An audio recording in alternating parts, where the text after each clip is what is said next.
성탄하면 생각나는 여러 가지 장면들이 있는데 그 중에 대표적으로 동방박사 세 사람이 멀리서 별을 보고 찾아와서 아기 예수께 경배하고 황금과 유향과 몰약을 예물로 드린 이런 일들이 가장 많은 장면으로 성탄하면 나오죠.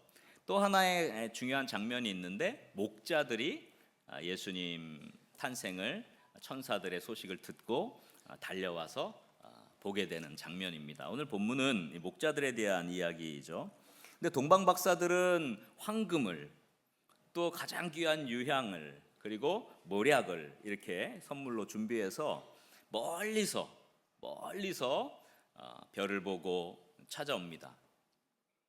근데 목자들은 들판에서 양을 치고 있다가 예수님의 탄생의 소식을 천사들로부터 전해 듣고 그 베들레헴으로 달려와요. 근데 목자들은 황금이나 유향이나 몰약 이런 예물을 준비하지는 못했던 것 같습니다. 동방 박사들은 뭔가 신비로운 것들을 연구하고 또 메시아에 대한 연구를 하고 별에 대한 연구를 하고 또 그만큼 깊이 있게 뭔가를 준비할 수 있었던 그런 사람들이죠. 그러니까 또 부유함도 있었겠죠. 그러니까 황금도 준비할 수 있었고 몰약도 준비할 수 있었고 또 유향도 준비할 수 있었고 이렇게 했었던 것 같습니다. 근데 목자는 치열한 삶의 현장에 있었어요. 그 한밤중에 추위에 떨며 이스라엘도 이게 그 일교차가 굉장히 커요. 그래가지고 밤에는 굉장히 춥습니다. 덜덜덜 떨면서 그 양떼들을 지키고 있는 삶의 치열한 현장 속에 있던 목자들은 사실은 뭘 준비할 수 있는 상황은 아니었어요. 그러나 천사들의 소식을 듣고 예수님의 탄생을 가장 먼저 달려가서 기뻐했던 사람들 중에 하나입니다. 아마 오늘 저와 여러분들의 삶은 어떻게 보면 동방 박사들처럼 맨날 예수님을 연구하고, 물론 이제 저는 목회자니까 맨날 그렇겠지만 여러분들 보면 진짜 맨날 예수님만 연구하고 맨날 예수님만 생각하고 그래서 예수님을 위해서 황금도 준비하고 유향도 준비하고 몰약도 준비하고 이런 분들 계시겠지만 대부분 우리의 모습들은 이 목자와 같아요. 치열하게 삶의 현장에서 살고 있어요. 양떼를 지켜야 돼요. 이게 내 생계고 이것 때문에 내가 겨우 살 수 있고 먹을 걸 얻을 수 있고 추위와 때로는 혹독한 어두움과 이런 육신의 고통 같은 것들을 견뎌내며 치열하게 살아가는 그런 목자와 같은 모습이 우리 모두의 대부분의 모습이 아닐까 생각을 합니다. 근데 여러분 이때 성탄을 맞은 거죠. 목자들과 같은 심정으로 들판에서 한밤중에 양을 치고 있을 때 여러분에게 성탄의 경험이 왔다면, 예수님이 이 땅에 오신 그 놀라운 축복의 경험을 했다면 여러분 어떻게 하시겠습니까? 오늘 목자들의 모습을 통해서 우리 이 성탄을 경험한 사람들이 결단할 한 3가지 정도를 살펴보려고 합니다. 자, 우리 첫 번째 한번 저를 따라합시다. 베들레헴으로 달려가는 즉각적인 결단을 했다. 네, 목자들은 베들레헴으로 달려가는 즉각적인 결단을 했습니다. 오늘 본문 15절 16절에 보면 이렇게 기록됐죠. 천사들이 떠나 하늘로 올라가니 목자가 서로 말하되 뭐라 그랬어요? 이제 베들레헴으로 가서 주께서 우리에게 알리신 바 이 이루어짐을 보자 하고 16절에 보니까 뭐라 그랬어요?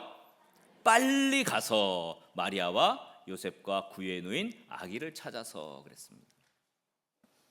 들에서 양을 치다가 천사들의 장엄한 합창을 들었습니다. 오늘 이 찬양대가 장엄한 합창을 한 것처럼 천사들이 나타나서 지극히 높은 곳에서는 하나님께 영광이라. 오늘날 다윗의 동네에 너희를 위하여 구주가 나셨으니 곧 그리스도 주시니라. 이런 대합창을 들은 거예요. 그러니 목자들이 깜짝 놀랐죠. 그리고 끝난 것이 아니라 그러면 우리가 이 아기에게로 즉시 가야겠다 이렇게 결정을 한 겁니다. 그 구세주가 나셨다는 기쁨의 소식을 듣자마자 베들레헴으로 달려갔어요. 실제로 이 목자들의 들판은 굉장히 낮은 곳에 있습니다. 저 밑에 있고요. 베들레헴은 굉장히 이렇게 언덕 꼭대기에 있어요.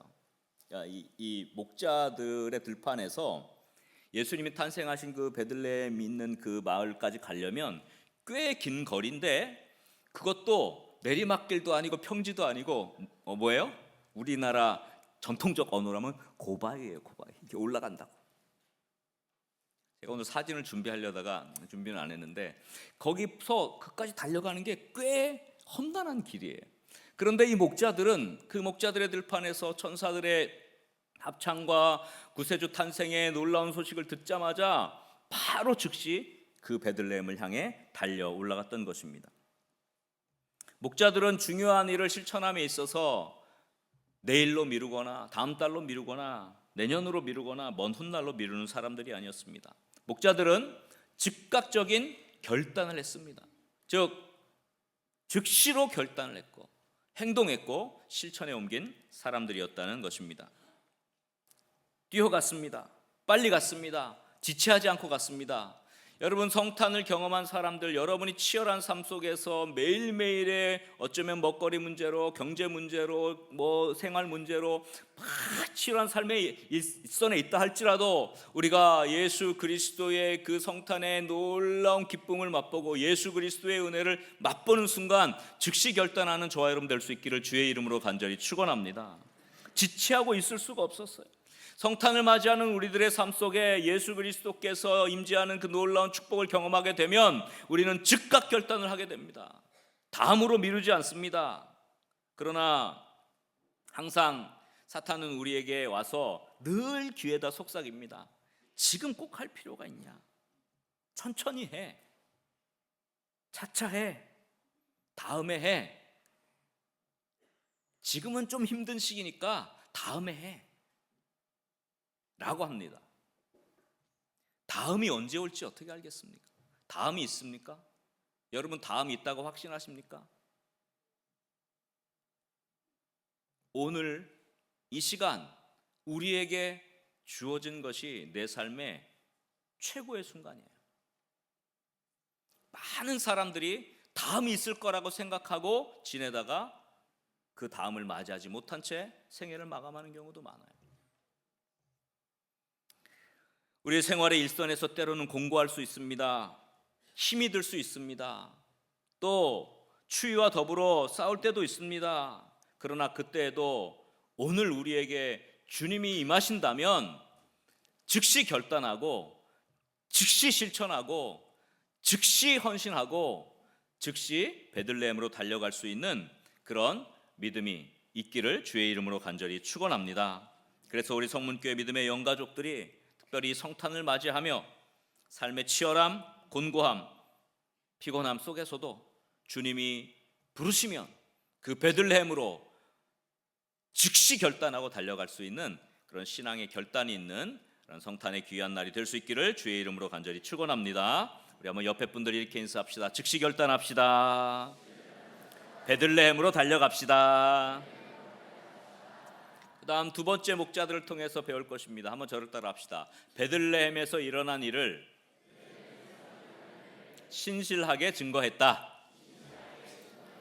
목자들은 이 베들레헴에서의 일을 신실하게 증거한 증인이 되었습니다. 오늘 17절 18절에 보니까 이렇게 말합니다. 보고 천사가 자기들에게 아기에 대하여 말한 것을 어떻게 해요?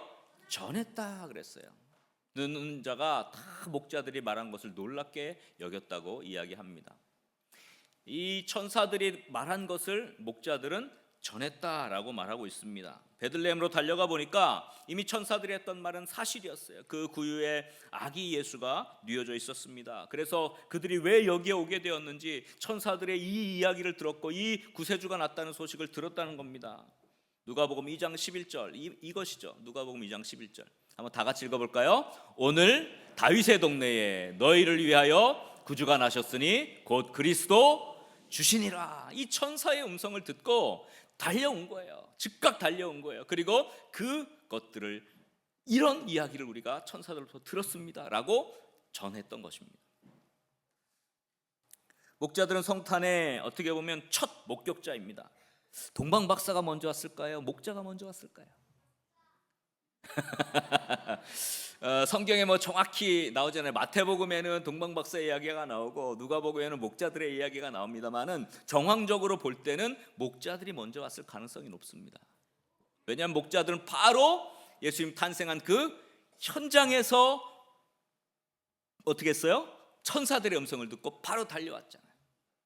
동방 박사는 예수님의 탄생의 별을 보고 찾아왔고, 그러니까 아마도 시차적으로나 뭐 시간적으로 보면 동방 박사들보다는 아무래도 목자들이 먼저 왔을 거라고 생각을 합니다. 첫 목격자, 첫 증인이 된 겁니다. 바로 이 태어난 아기가 온 인류를 구원할 구세주라는 겁니다. 여러분, 훌륭한 증인은 사실을 사실대로 말하는 사람이 훌륭한 증인입니다. 이 증인이라는 말의 헬라어 뜻에는 순교자라는 의미가 같이 담겨 있습니다. 이 말은 순교할 각오를 가지고, 즉 사실을 밝히고 증언대에 이슬로 사라지는 한이 있어도 바로 증언해야 한다는 것을 말하고 있는 것입니다. 여러분, 우리의 신앙의 선배들은 예수 그리스도를 전하다가 예수 그리스도가 우리의 구세주라는 사실을 증언하다가 많은 고난을 당했습니다. 그냥 예수는 역사의 위인 중에 하나야 라고 했다면 세상적으로 출세하고 잘 먹고 잘 살 수 있었을 텐데, 우리의 수많은 믿음의 선대들은 그렇게 하지 않았습니다. 오직 예수님만이 나의 주님이시고, 오직 예수님만이 구원자시고, 오직 예수님만이 우리를 죄에서 구하실 유일한 분이라는 것을 고백했어요. 그것 때문에 핍박도 받았고, 그것 때문에 고난도 받았고, 그것 때문에 사회에 불이익도 받았고, 심지어는 죽기까지 했습니다. 메시아의 탄생에 관해서 대제사장들과 서기관들도 오랜 연구를 통해 알았습니다. 그런데 헤롯 대왕의 눈치를 보느라고, 아첨하느라고 메시아의 그 탄생을 얼버무리고 말았어요. 그러나 목자들은 베들레헴에서 일어난 일에 대하여 한치의 거짓도 없이 신실하게 메시아의 탄생을 증거했던 것입니다. 참된 증인이 된 것입니다. 여러분, 우리는 어떻습니까? 성탄을 맞이하면서 여러분의 삶 안에 예수 그리스도를 증거하는 삶을 살고 있는지 다시 한번 영적으로 점검할 수 있기를 간절히 소원합니다. 여러분은 사회생활하면서 직장 속에서 나는 예수님을 믿는 사람이다 라고 증거하며 살고 있습니까? 아니면 슬쩍 감추고 그리스도인인 척하지 않고 그렇게 혹여나 살아가고 있지는 않습니까? 사실 그리스도인이라고 밝히는 것 자체가 어떻게 보면 제약이 많아질 수도 있고, 여러 가지 뭐라고 할까요? 알지 못하는 이런 압박이 있을 수도 있습니다. 그러나 여러분들 참 예수 그리스도의 이 땅에 오심을 여러분 마음 가운데 두고 살아가는 사람이라고 한다면, 성탄을 경험한 사람들이 한다면 반드시 여러분이 삶의 증인의 삶이 있어져야 할 것입니다. 예수 그리스도가 나의 구세주 되심을 늘 증거하며 살아가는 이 목자들과 같이 신실한 증인으로 살아가는 저 여러분 될 수 있기를 주의 이름으로 간절히 축원합니다. 옆 사람을 한번 이렇게 축복합시다. 증인이 됩시다. 예수님을 증거하며 살아갑시다. 마지막 목자들을 통해서 배울 것이 있습니다. 세 번째, 한번 저를 따라 합시다. 베들레헴의 일로 하나님께 영광을 돌렸다. 네, 목자들은 결국 하나님께 영광을 돌립니다. 오늘 마지막 20절에 보니까 이렇게 기록했습니다. 자, 한번 이 말씀을 다 같이 읽어볼까요? 목자들은 자기들에게 이르던 바와 같이 듣고 본 그 모든 것으로 인하여 하나님께 영광을 돌리고 찬송하며 돌아가니라. 아멘. 하나님께 영광을 돌렸습니다. 여러분, 하나님께 영광을 돌린다는 것은 이 모든 일을 하나님이 하셨다고 믿는 믿음으로만 가능한 거예요. 우리 인생의 모든 일은 다 하나님께서 하신 것입니다. 아멘입니까? 그래서 하나님께 영광을 돌릴 수 있는 거예요. 왜 하나님께 영광을 못 돌립니까? 내가 했다고 생각해서 그래요. 하나님께 영광을 돌리지 않는 사람의 특징은 내가 잘나서 한 줄 아는 거예요. 내가 잘했다고 생각해요. 내가 열심히 했다고 생각하고 내가 뭔가를 했다고 생각하고, 그러니까 하나님께 영광이 돌아가지 않아요. 결국은 자기에게 영광이 오기를 원하는 거죠. 사람들의 칭찬, 사람들의 인정, 사람들에게서 받는 좋은 이야기들에 심취해서 자기가 영광을 받는 경우가 얼마나 많습니까? 그러나 이 신실한 목자들은 내가 천사를 받고 천사의 음성을 들었고 뭐 이런 얘기 하지 않았어요. 딱 그 아기만 뵙고 천사들이 이루어진 이 사실, 예언한 일이 사실이구나, 정말 구주가 태어나셨구나 경배하고, 그리고 하나님께 영광을 돌리고 돌아갔다 그랬어요. 다른 어떤 미사역으로 자기 자신들이 뭐 이런 대단한 것을 했다고 이야기하지 않았습니다. 여러분, 하나님께 영광을 돌리는 믿음의 사람들 될 수 있기를 주의 이름으로 간절히 축원합니다. 여러분, 하나님께 영광을 돌리는 사람은 하나님이 하셨다고 믿는 사람이에요. 오늘 성탄을 맞이하면서 여러분 안에 되어진 모든 것들을 하나님께서 하셨다고 고백하는 그런 하나님께 영광을 돌리는 믿음의 사람들 될 수 있기를 주의 이름으로 간절히 축원합니다. 여러분, 목자들도 예수님의 그 탄생을 보고서는 하나님께만 영광을 돌렸잖아요. 여러분, 동방박사들도 똑같아요. 동방박사 이야기는 마태복음 2장에 나오죠. 거기에 보면 마태복음 2장 11절에 보면 이렇게 기록됩니다. 목자들도 집에 들어가매 아기와 그의 어머니 마리아와 함께 있는 것을 보았어요. 그러면서 이 동방박사들이 어떻게 했다 그랬어요? 엎드려서 아기께 경배했다 그랬어요. 보배압을 열어 황금과 유향과 모략을 예물로 드렸다 그랬어요. 어찌 보면 아기를 낳은 마리아나 또 아기의 아버지인 요셉을 어떻게 이렇게 귀한 자식을 낳으셨습니까? 뭐 이렇게 할 수도 있겠잖아요. 그런데 전혀 그런 게 없어요. 그냥 그 아기 예수께 경배했다는 표현만 나오고 있습니다. 그리고 그 아기 예수께 귀한 예물을 드렸다, 이렇게 표현하고 있습니다. 목자들도 마찬가지였습니다. 목자들도 예수님의 탄생을 목격하고 그 일로 인해서 사람에게 영광을 돌리거나 사람들을 찬양하지 않았고 오직 하나님께만 영광을 돌렸습니다. 오직 예수님만이 영광을 받으시고 경배를 받아야 하는 것입니다. 아멘입니까? 그래서 오늘의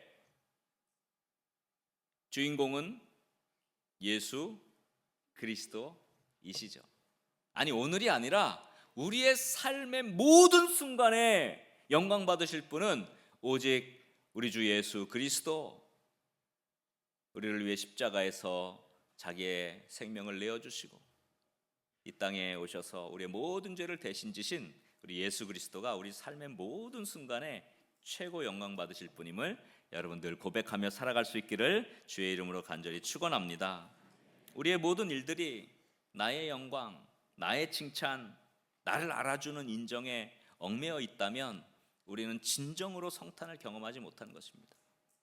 우리가 정말로 이 땅에 오신 예수님을 경험한 사람들이 된다면 반드시 하나님께 영광을 돌리는 삶을 살게 되리라고 믿습니다. 그래서 우리의 사랑하는 거룩한 문 성문교회 모든 믿음의 영가족들 한 분 한 분들의 삶 속에 특별히 성탄을 주신 그 축복을 함께 나누면서 오직 하나님께만 영광을 돌리는 그런 모든 축복의 사람, 성탄의 사람들 될 수 있기를 주의 이름으로 간절히 축원합니다. 우리 한번 옆 사람을 다시 한번 축복합시다. 오직 예수님 영광입니다. 하나님께만 영광을 올려드립시다. 기도하겠습니다. 아버지 하나님,